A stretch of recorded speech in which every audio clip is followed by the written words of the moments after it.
Olá, o entrevistado de hoje é o grande Ivan Lins, um dos maiores nomes da música popular brasileira. Quero falar primeiro que é uma honra entrevistá-lo. Obrigado. É um prazer enorme te conhecer pessoalmente. Vou direto na primeira pergunta.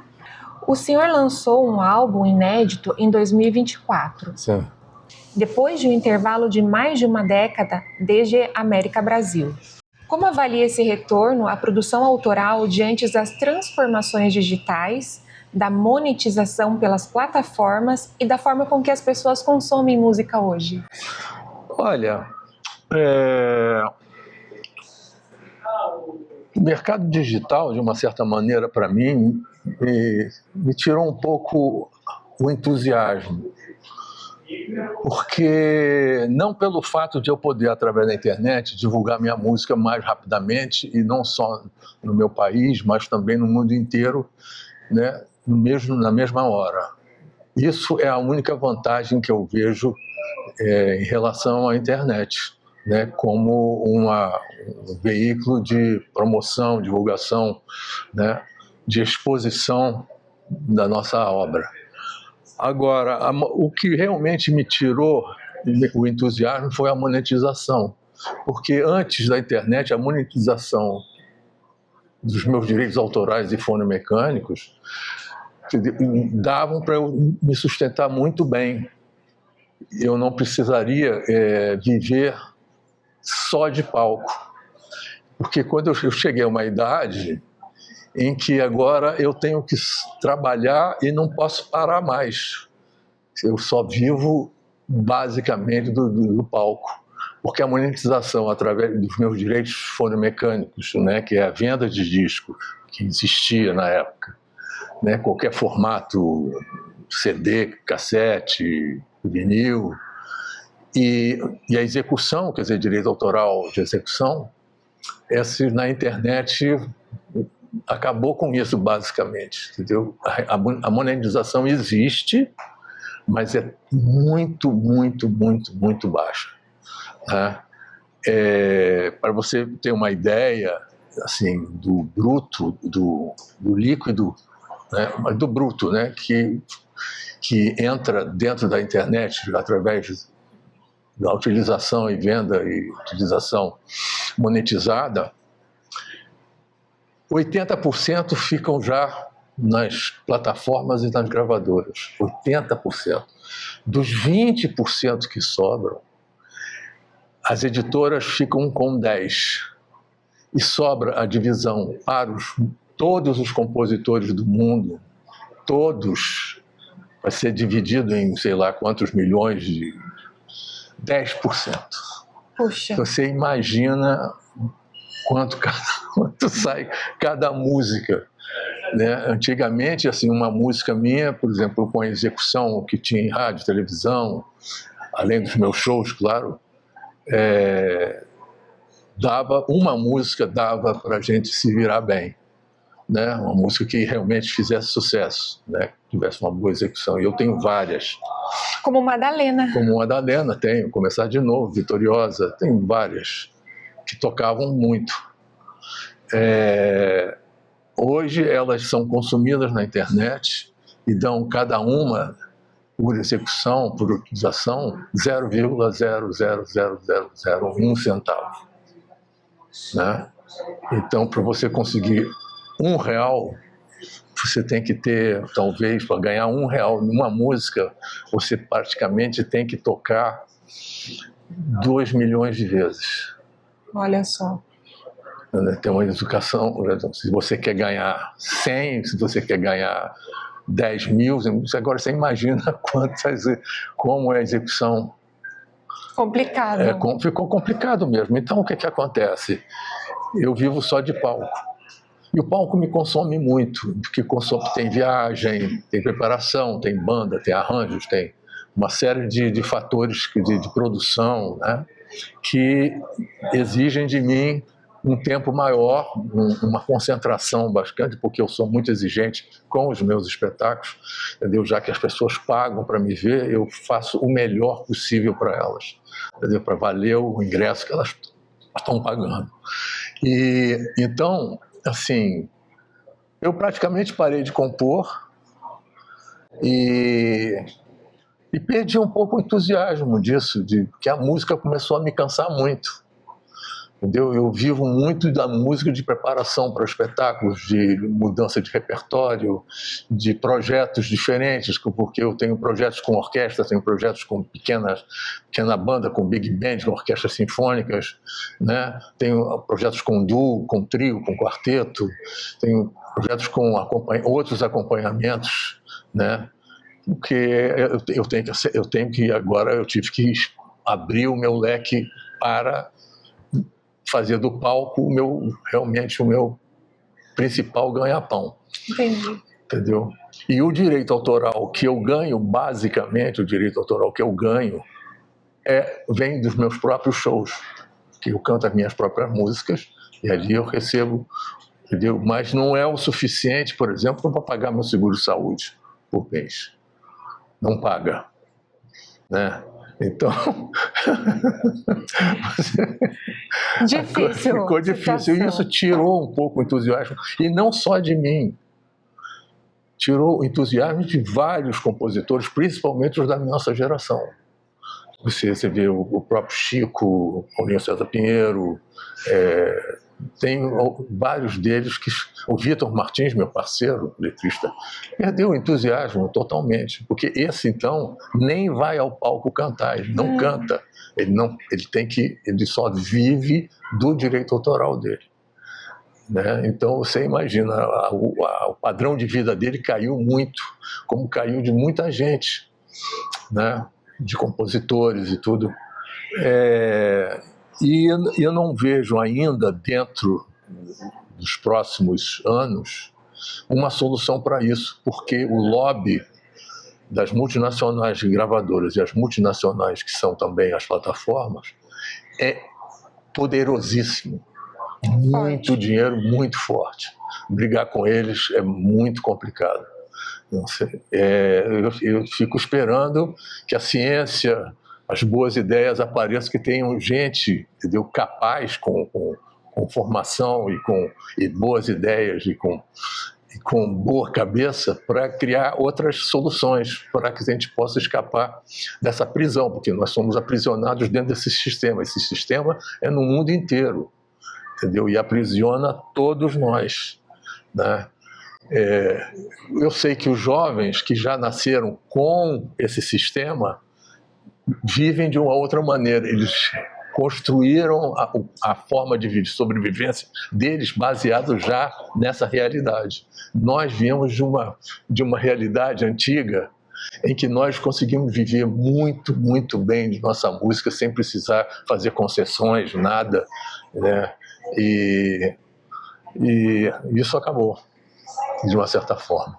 Uma pena, né? É uma pena, assim, quer dizer, eu ainda acredito, eu tenho esperança de que as coisas possam mudar a tempo ainda, porque eu estou com 80, entendeu? Não tenho muito passado, mas pouco futuro, entendeu? Eu gostaria de aproveitar um pedacinho, entendeu? Pelo menos ter a alegria de poder pegar mesmo que seja assim, 6 meses de uma realidade, entendeu? Mais justa, né? Mais honesta. Mas, eu não vejo, a palavra não é honesta, entendeu? Ela porque eu não vejo assim desonestidade, eu não diria desonestidade, mas eu diria uma desproporção, entendeu? Sim. Entendeu? Totalmente imensa desproporção. Porque nós produzimos o produto que eles estão enriquecendo. E nós deixamos de enriquecer. Sua obra atravessa gerações e encanta também os mais jovens. A minha mãe ouvia, eu cresci ouvindo o senhor, e vejo agora o meu filho baixando suas canções. Muitas vezes são as mais antigas que encantam os mais jovens. O senhor percebe ciclos de maior inspiração em sua carreira? Olha, é difícil, assim... Existem fases, evidentemente, quer dizer, eu diria que existem fases que se se diferem, entre aspas, né, de acordo com a realidade brasileira, com a realidade que me cerca. Entendeu? Eu apareci como compositor mesmo em 1970, quando eu comecei a minha carreira, quando eu comecei a cantar e tocar, né? Que virei um performer, né? E cantando as minhas próprias músicas. Então, nessa época, nós vivíamos uma ditadura militar, entendeu? Sob censura. E os meus letristas, que são as pessoas que colocam na minha boca as palavras que eu vou dizer, eles começaram a ser censurados. Ou seja, eu comecei a censurados por causa do que eles colocavam na minha boca, que na verdade era a mesma coisa que eu pensava, porque eu também não ia, eu jamais cantaria uma coisa que eu não acreditasse.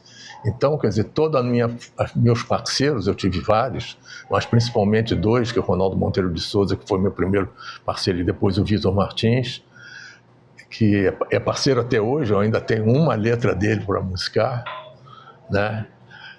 Inédita. E a gente sempre discutiu a intenção da letra, né? A mensagem da letra. O Vitor fala uma coisa muito bem assim, ele falou assim, Ivan, os seus letristas, incluindo eu, você teve muita sorte de eles se preocuparem em colocar na sua boca o seu pensamento, para que você fosse verdadeiro em tudo que você cantasse, entendeu? E como eu sou a imagem que projeto, entendeu? A mensagem, evidentemente que o primeiro a ser censurado era eu, né? Por estar cantando ou me expressando coisas que não deviam, que o governo não gostava, né? Mas, assim, isso foi uma fase. Teve uma fase anterior que eu era amador, que eu participava de festivais, e eu apareci depois foi marcante para mim. E no mesmo ano que a Elis Regina lançou Madalena, que foi meu primeiro grande sucesso, depois disso, assim, quando acabou a ditadura, que foi em 1984, 85, né, a minha fase mudou. E foi exatamente quando teve o Rock in Rio. Quando o Rock in Rio apareceu e eu me apareci no Rock in Rio, entendeu? Minha carreira deu um salto para cima muito forte por causa da força do festival, daquele festival, né? E aí eu passei para um outro patamar dentro digamos assim, dentro da hierarquia artística da música popular brasileira, né? Sim. E aí eu vim de lá, eu só vim bem e vim sempre. E depois, agora, nos últimos 2, 3 anos, olha só, ainda cresci mais. Exatamente pelo que você disse, porque os jovens começaram a se interessar de novo pelas músicas mais antigas, pelas mensagens, porque começaram a se reconhecer dentro das mensagens que eram feitas, que foram passadas na nossa época, da minha geração anterior, né? Eles começaram a se reconhecer, porque na verdade a realidade ela pouco muda no mundo. Se você analisar o mundo sobre a ótica da política, da violência, né, da perversidade, mas também do lado econômico, financeiro, né, das coisas boas e das coisas ruins, entendeu? As coisas boas elas evoluíram e as coisas ruins se estacionaram. Sim. Né? E agora está cada vez ficando pior, entendeu? A violência está aumentando muito no planeta, de novo. Já esteve grande, diminuiu um pouco e agora voltou com tudo. Está voltando com tudo porque, né, os psicopatas saíram do armário. Com certeza. Saíram e estão aí com poder assim, absoluto, né? Estão estragando o planeta, né? Estão realmente fazendo muito mal. E isso atinge, né, a produção artística em geral, né? Qualquer movimento artístico, pintura, teatro, cinema, balé, tudo, música, E isso, de uma certa forma, atinge a todos, né? Porque a arte não é uma atividade que é privilegiada pela direita.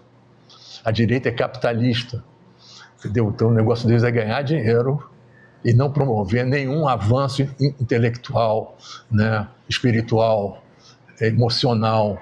Não tem muito, eles não, porque isso não dá grana para eles, Sim. não dá dinheiro. Então, quer dizer, isso aí já é um outro movimento, já é uma fase nova, uma terceira fase, que eu diria, do meu trabalho. Então, eu começo na ditadura, depois tem o pós-ditadura e o empurrão do primeiro Rock in Rio, e agora depois a parte tecnológica que está ligado ao crescimento da direita e da extrema-direita. Sua produção é admirável, né? Obrigado. E marcada por estilo inconfundível. Como que Ivan Lins ainda se descobre e se reinventa sem perder a essência depois de tantas décadas de genialidade? Olha, eu sou uma pessoa muito cristalina em relação ao meu trabalho. Quando eu comecei a fazer música, eu era um cara muito tímido. Eu sentia que eu não era notado por ninguém. Assim, eu era tão tímido que as coisas que eu gostava de fazer, elas não iam muito longe, porque eu praticamente não mostrava direito, não sabia mostrar, ou tinha muito medo de que não gostassem de mim, né? Ou não gostassem do que eu estava fazendo. Então eu pouco mostrava, entendeu? E isso foi mudando com o tempo, e muito ajudado pela minha família, né? Quer dizer, meu pai deu um pouco de trabalho, mas ele achava que esse movimento que eu fazia em relação a tentar mostrar para as pessoas o que eu fazia na música, entendeu? Ele achava que isso ia ser uma coisa de amador, ser um hobby, não uma profissão. Quando eu resolvi ser músico, meu pai não gostou, não. Ele queria porque ele queria que eu fosse tivesse uma profissão liberal, né? Fosse um médico, um arquiteto, né? Como ele, um engenheiro. E eu tive que completar. Ele me obrigou a completar a faculdade. Fiz toda ela, me formei em Química Industrial e ainda fiz 1 ano e meio de pós-graduação em cimentos, né? Contra a vontade. Não, nem contra a vontade. No começo eu gostava. Depois, quando foi chegando no final, que eu comecei a perceber que aquilo era muito chato, que não era aquilo que eu queria, né? Até que um dia eu decidi, meu pai, brigamos e tal, mas pouco logo depois ele percebeu que eu tinha muito talento e acabou virando meu fã, um dos meus maiores fãs. E um grande incentivador da minha música, né? Meu pai era um homem muito inteligente, humanista, muito culto, né? Mas ele vinha da formação militar, ele foi da Marinha, ele foi militar durante um tempo, aliás, bastante tempo, e depois é que ele foi para a vida civil. E o que acontece é o seguinte, eu, assim, querendo me mostrar, sempre usei a música para me mostrar como pessoa. Eu queria ser gostado pelas outras pessoas, e a única forma que eu achei foi através da música. Através das suas composições. Através da música, composições, e a forma de tocar, uma maneira de cantar e tudo. E aí, assim, eu sempre fui muito cristalino. Então, inclusive, isso chamou muita atenção dos meus parceiros, a minha sinceridade na música que eu fazia. Então, a música que eu fiz é a minha história como pessoa. Se você gosta da minha música, você gosta da pessoa. Porque eu sou uma pessoa do bem, eu sempre quis que as pessoas gostassem de mim. E quando eu era tímido, eu achava que as pessoas não gostavam de mim, entendeu? Porque eu não sabia chegar perto, né? Não sabia se estava agradando ou não, né? Era muito tímido. Perdi a timidez logo, depois fiz terapia, fiz um monte de coisa para poder reverter essa história. Mas a minha família me ajudou muito, né? Minha primeira mulher, meus filhos, meu pai, minha mãe, né, meus irmãos, sabe? Tive muito apoio de família. Isso fortalece, né? E fortaleceu muito mesmo. E terapia também. Meus amigos, né? colegas de profissão, tal, todos eles foram muito importantes para mim. Suas músicas marcaram novelas e ficaram na memória coletiva. Qual foi o peso da televisão em sua carreira? Não, foi fundamental. As novelas foram fundamentais, né? E as novelas caíram muito bem para mim.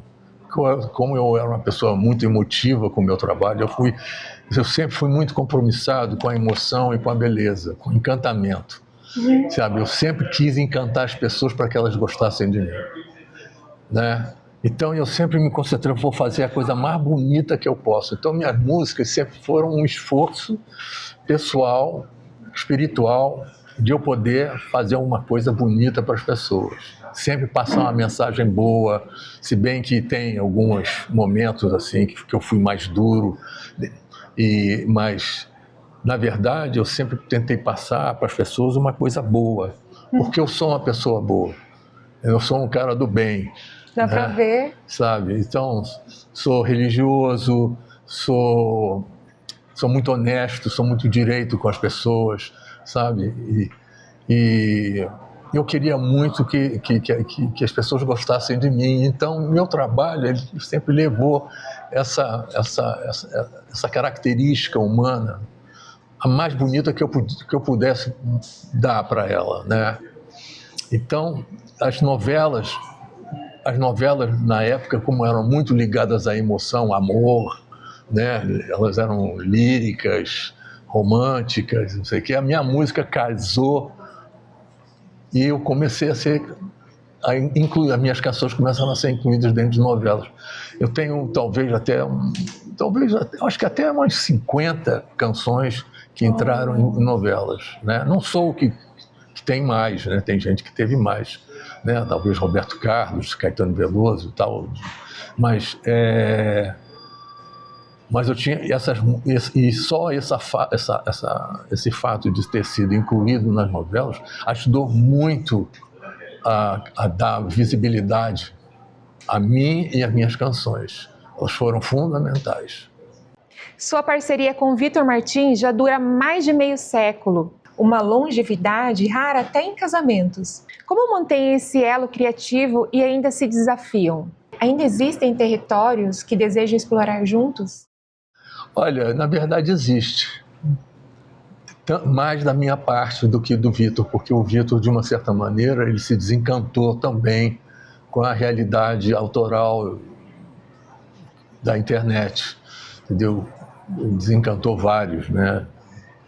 E ele não tem escrito mais, assim.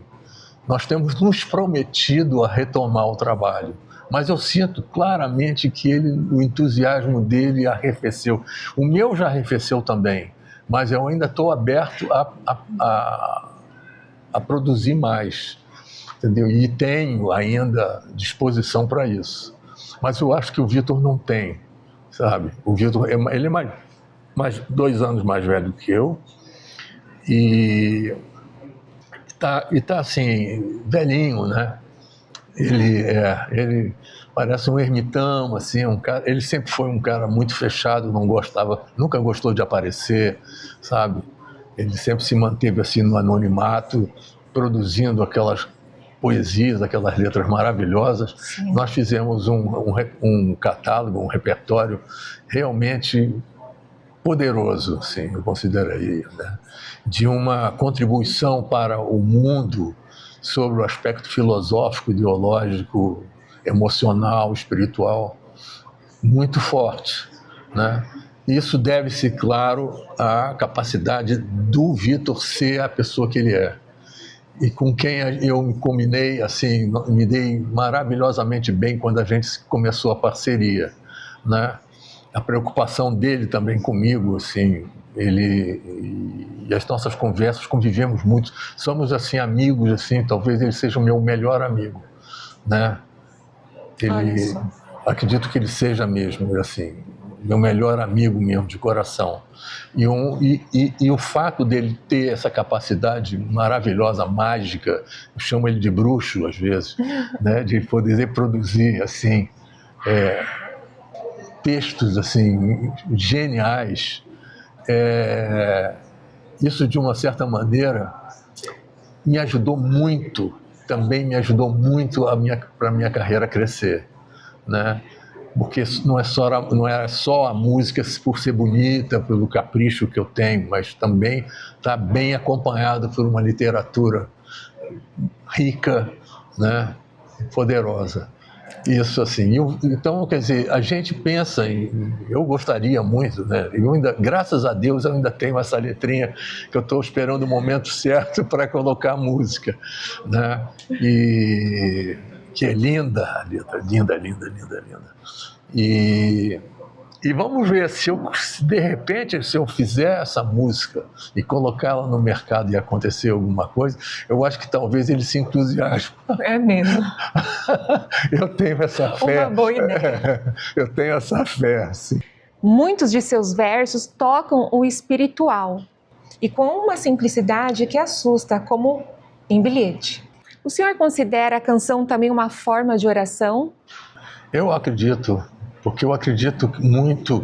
Primeiro, acredito nessa fusão que eu tive com o Vitor, que foi uma fusão espetacular, né? Ela se sobrepõe ao encontro de duas pessoas, mas de dois espíritos, de duas almas, né? Que preocupadas com o mundo, querendo curar, ajudar as pessoas, entendeu? Só essa energia positiva, isso nos uniu muito, né? Então, tem várias músicas que eu considero que são como se fossem uma oração, né? Pedindo para que o mundo melhore, para que as pessoas se sintam melhor, para que nada de mal aconteça com elas, que o amor e a paixão elas sejam mais felizes. Principalmente a gente quer que as pessoas sejam mais felizes. E é gozado isso porque eu tenho outros parceiros, eu tenho ainda outros parceiros, mas todos já percebem exatamente quem eu sou e escrevem coisas, entendeu? Todas na mesma direção, né? Isso eu acho que é uma conquista minha, pessoal. Quer dizer, na verdade, eu conquistei o Vitor assim como conquistei os meus outros parceiros. E o mundo inteiro também, né?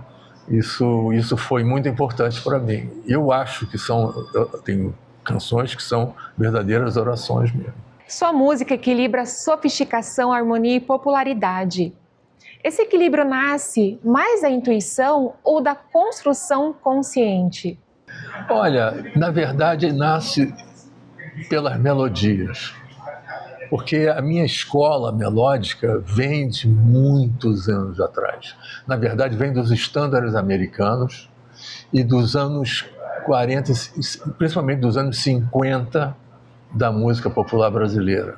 Quando eu cheguei no Brasil em 1950, que eu morei nos Estados Unidos, quando eu cheguei, quer dizer, eu só conhecia basicamente música americana, porque como criança eu não ficava muito ouvindo o que o meu pai gostava de cantar, né? Mas ouvia o que a minha mãe tocava no piano, e ela tocava música clássica, Chopin, essas coisas, e músicas americanas que ela tinha uns livros de partitura, minha mãe lia muito bem. Olha só. E eu me acostumei a ouvir aquilo. E as canções de Walt Disney, né, que também tiveram uma influência muito forte nessa época. E os estándares americanos que tocavam no rádio sempre, né? Eu era um muito bom ouvinte de rádio. Cheguei no Brasil, continuei como um ouvinte. E aí eu comecei a ouvir música brasileira. E comecei a identificar influências dos estándares americanos com os compositores brasileiros da época, entendeu? Harmonicamente, melodicamente. E as melodias,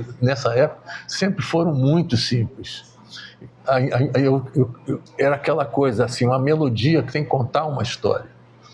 E depois tem uma outra coisa, você quando canta no banheiro, você só canta a melodia.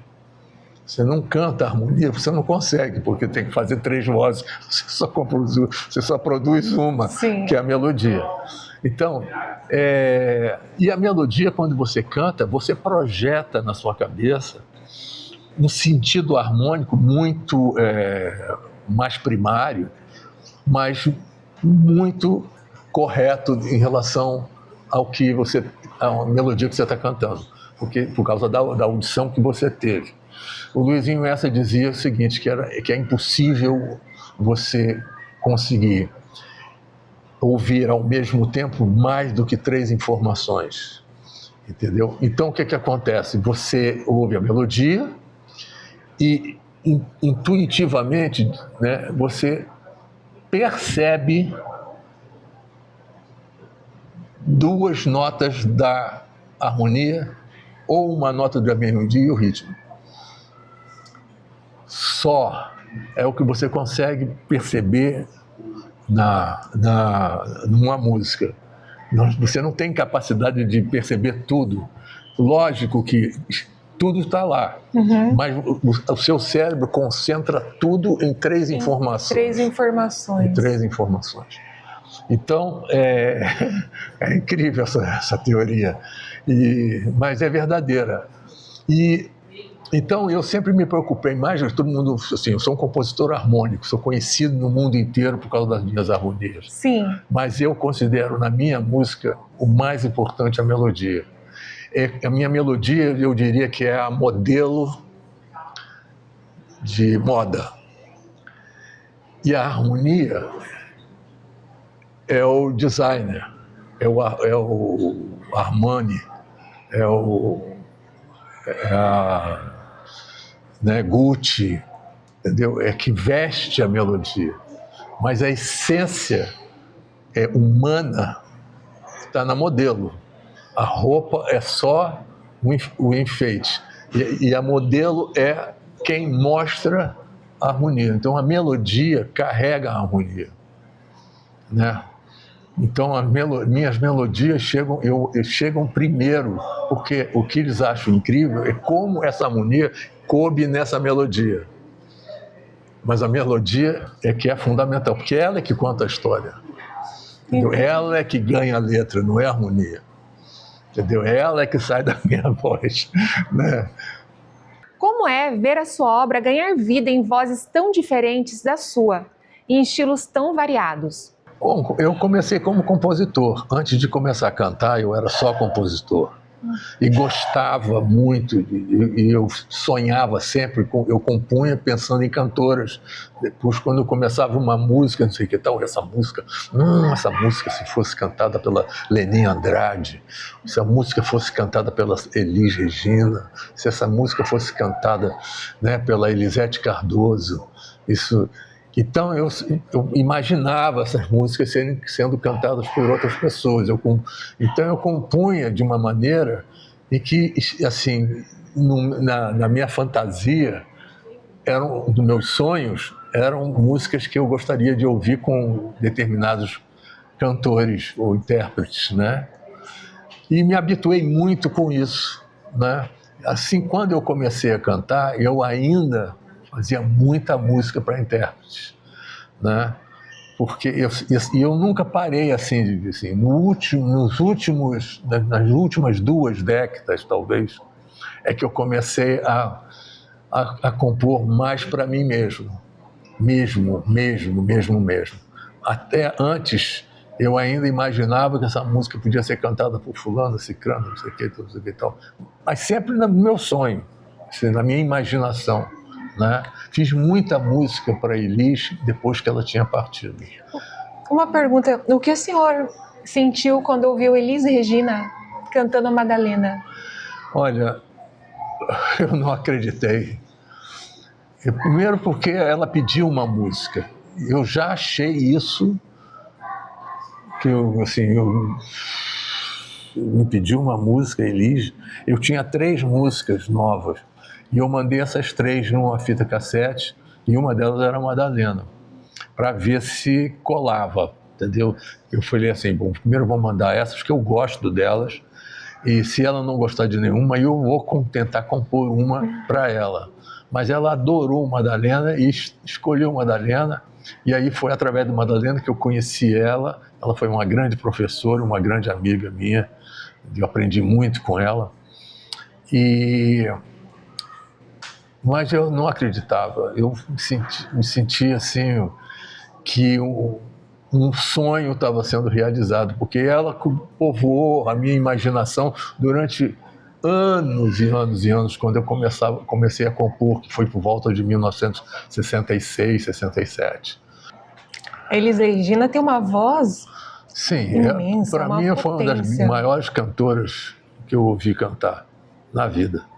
Vendo colegas como Milton Nascimento e Gil anunciarem despedidas, o senhor, aos 80 anos, já pensou em diminuir o ritmo ou parar de se apresentar? Olha, pensar já pensei, mas eu nem posso.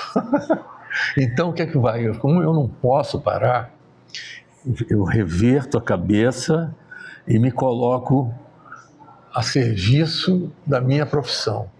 Eu tenho que continuar. Então, eu trabalho a minha cabeça para continuar produzindo, porque eu adoro o que eu faço. Eu tenho muito boa autoestima, sabe? Eu adoro o que eu faço. Adoro ouvir minhas músicas antigas, né? Assim, eu tenho muito respeito por mim mesmo e pelo que eu produzi, né? Isso é muito bonito. Porque porque me deram uma resposta bonita também. Isso me ajudou muito, o público brasileiro, o público do mundo, esse público todo, né, me deu uma resposta linda. Eles realmente alimentaram a minha autoestima, né? Isso foi fundamental. Então, eu não estou pensando, nem posso, nem quero pensar nisso. E nós também não queremos. Eu tenho que continuar trabalhando, né? Na verdade é o seguinte, quer dizer, eu através de muito tempo, eu ganhei muito bom dinheiro fazendo um trabalho sério de música e adquiri bem. Agora, chego nessa idade, eu quero mais viver a vida. Então, qual é a solução que eu estou tomando? Eu vou me desfazer desses bens para poder continuar o meu trabalho, porque eu não vou parar. Eu não vou me aposentar. Não quero me aposentar. Isso não. Entendeu? Diminuir, sim, mas me aposentar, jamais. Jamais. Não, jamais, jamais. A música é o que me faz viver. Minha família e minha música, né? São fundamentais para mim, né? O amor, a boa convivência com meus amigos, com as pessoas que eu amo e com o meu público. Meu público me deu tanta coisa, eu só sou o que eu sou mesmo, a pessoa que eu sou. O meu público ajudou muito, demais, eles nem imaginam quanto, né? Eu, como sua fã, me sinto emocionada, né? Porque eu acompanhei, cresci ouvindo suas músicas. Então, estar aqui ao seu lado, assim, é muito importante, né? Tanto como pessoa, escutando sua história, como sua fã, né? Obrigado, Diana. Eu queria fazer uma última pergunta para o senhor. O senhor já conheceu o nosso roteiro turístico e cultural? Não conhecia.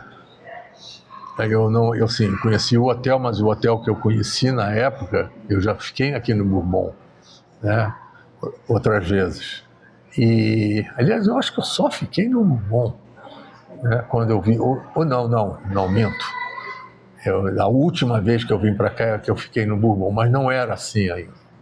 Ele aumentou muito, né? Se tornou um espaço fabuloso. É um conceito de hotel para o lugar onde está, maravilhoso, muito inteligente, muito generoso, porque eu conheço o dono. Conheci ele há muito tempo, eu inaugurei ainda uma sala no primeiro hotel dele, em Curitiba, né, e ficamos muito amigos, muito amigos. Eu adoro o Alceu, adoro a família dele, tem uma família bárbara. E a gente conviveu muito, né? E eu sempre tive muita admiração por ele, pelo o espírito empreendedor dele, mas ele tem um espírito generoso. Ele se preocupa com as pessoas, né? Com o bem-estar das pessoas. Ele é um humanista.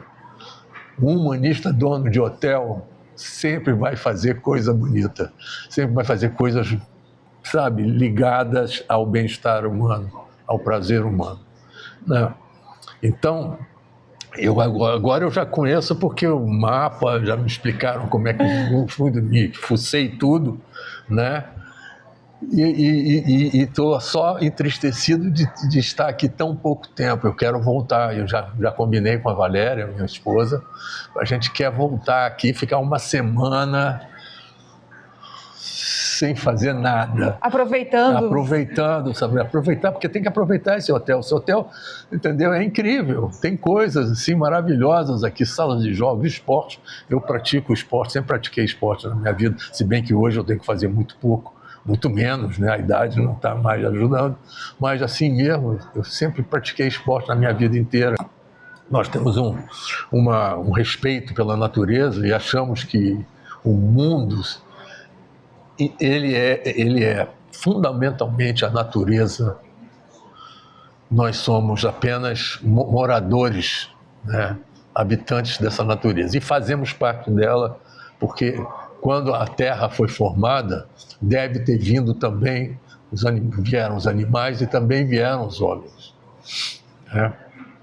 Então, por isso que eu gosto de saladas, tudo que é verde eu adoro, porque é uma forma de você se sentir ligado à Terra. A Terra. E a Terra tem uma energia positiva muito intensa. Se você se deixa contaminar por ela, você vê assim, você abraça uma árvore, fica abraçado 2 minutos, 3 minutos, abraçado e fica. Você vai sentir alguma coisa. A energia. A energia. Porque é um ser vivo, ali está correndo coisa, sabe? Tem vida ali dentro. E é o que nós precisamos, energia, né? Exatamente. Energia positiva. Exatamente. E, Ivan Lins, é uma honra entrevistar o senhor, uma honra estar aqui ao lado de uma pessoa tão grandiosa e tão humana e tão humilde. Muito obrigada de coração. Eu que agradeço, adorei a entrevista. Já sou seu fã. Espero reencontrá-la algumas vezes para a gente poder continuar essa entrevista, porque eu sou contador de história. Meu pai era contador de histórias. Eu adoro contar histórias, para você ver que eu não falo muito. E eu adoro ouvir. Ai, que bom. Isso é importante. Também ter os ouvintes é fundamental também, né? Mas muito obrigada mais uma vez. Muito obrigado também. Eu sou muito grato. E até breve.